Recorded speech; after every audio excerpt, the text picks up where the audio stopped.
السلام عليكم ورحمة الله وبركاته. ازيكم يا حبايبي؟ عاملين ايه؟ وحشتوني جدا جدا. معاكم مروة مروان من قناة يوميات سعد ومروة. هنعمل مع بعض النهاردة رز بلبن، وهنزينه بطريقة سهلة وبسيطة ومكوناته سهلة جدا. يا ريت لأول مرة تشوفوا القناة دعمونا بلايك واشتراك وتفعلوا زر الجرس عشان يوصلكوا كل جديد، وبالهنا والشفا.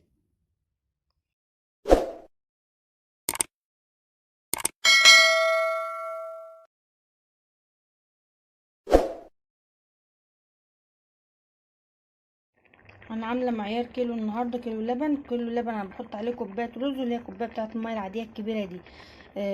كوبايه الرز بغسلها واحطها في ميه على النار. الميه دي بتبقى حوالي 4 كوبايات ميه، يعني حوالي لتر ميه، بس انا بحطه بالنظر، ما بعايرش الصراحه. بس لو هتعايري بيبقى حوالي لتر ميه. بتسيبها تغلي خالص، وما بتغلي بتهدي عليها النار خالص عشان الرز يتفتح ويتشرب الميه كده وينفش زي ما بيقولوا. طبعا انا لسه ما حطيتش السكر. كميه السكر زي ما انت عايزه حسب الرغبه. انا بحط على كيلو اللبن بحط حوالي 16 معلقه سكر، اللي هي بتاعه الاكل دي. بيبقى سكره معقول جدا، ما هوش مسكر قوي، ويعني معقول بالنسبه ليا كده. انا بحب السكر بتاعه كده. هسيبها بقى لما تشرب الميه ده خالص، ومش هحط السكر غير لما الميه دي تقل خالص. شويه بقى تقلبي فيه علشان ما يعملش ارضيه من تحت، والرز يمسك في الحله من تحت ويتحرق. فكل شويه تقلبي فيه كده. هسيبه بقى لما يتشرب وارجع لكم. كده حوالي بعد ما عدى نص ساعه على نار هاديه جدا، بدات تشرب الميه هي، والرز بقى دايب خالص اهو. نحط بقى السكر ياخد غلوتين كده وننزل باللبن. كده اخدت غلوتين اهو، هنزل عليها بقى باللبن. طبعا حطينا السكر واخدت غلوتين، هنزل باللبن بقى. هنا نزلت باللبن اهو. اللبن لسه مطلع طلع من الفريزر اهو. هسيبه برضو على نار هاديه خالص لحد ما يفك خالص براحته، واللبن والرز يتشربوا، ونشوف في النهايه هنعمل ايه. الفانيليا مش هتحطها غير قبل ما تطفي بدقيقتين، يعني يا دوب تحطيها وغلوه واحده بس وتروحي مطفيه عشان ريحتها تفضل في اللبن. هنشوف مع بعض برضو لما نوصل للاخر.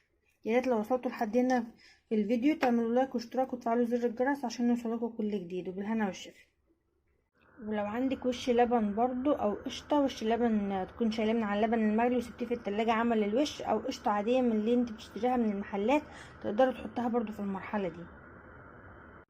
هنا اللبن كله فك اهو. في المرحله دي بقى تقدري تحطي لو عندك كريم شانتيه باودر، تقدري تحطي معلقتين 3 تدوبوهم الاول في ربع كوبايه ميه من الحنفيه، وتحطيهم تنزليهم على اللبن. او لو عندك بودره ايس كريم برضو تدوبيها برضو في ميه وتنزليها على اللبن. عندك باستري كريم برضو نفس النظام، بس الباستري كريم هيخلي الرز بلبن لونه مصفر شويه، لان الباستري كريم لونه اصفر.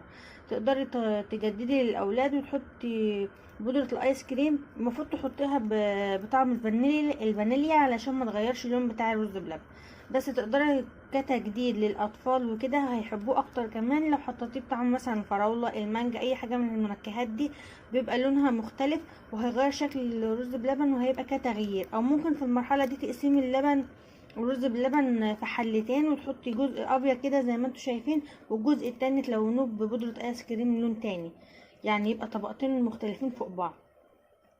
هنا اللبن بدأ يغلي اهون. هدي بقى النار عليه خالص واسيبه يتشرب مع بعضه خالص، ونشوف في النهاية وصلنا لفين. هنا الرز بلبن اتشرب اهو تقل. تقدري تطفي عليه بقى دلوقتي وتحطيه. النشا بتاع الرز هيخليه يتماسك وهيبقى كويس، بس انا بحب احط عليه معلقه صغيره خالص نشا متدوبه في معلقتين ميه.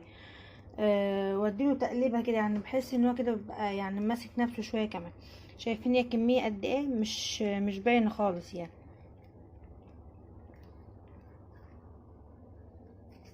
اهي، يعني هي معلقه واحده بس صغيره نشا على معلقتين ميه. هنزل بيهم كده على الرز بلبن واقلب تقليبه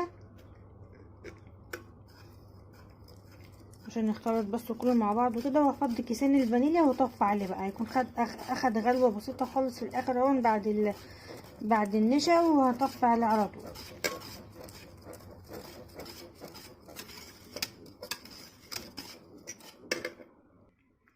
هنا بعد النشا بدأ يعمل الفقاقيع اهو. هنزل عليه بالكيسين الفانيليا بتحط الفانيليا في الاخر كده عشان ريحتها تفضل فيه.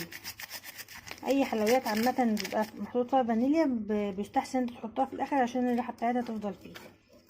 هقلب تقليبتين كده بس واقفل عليه، وهسيبه يهدى حاجه بسيطه خالص، وبعدين احطه في الاطباق. هنا انا زينت الوش بصوص شوكولاته ومربى حليب مدوباه في ميه من الحنفيه، بتقدري تدوباها في ميه تكون دافيه. الحقيقه صوص الشوكولاته ومربى الحليب دول باقيين عندي من ايام ما كنت بشتغل شغل التورت والجاتوهات.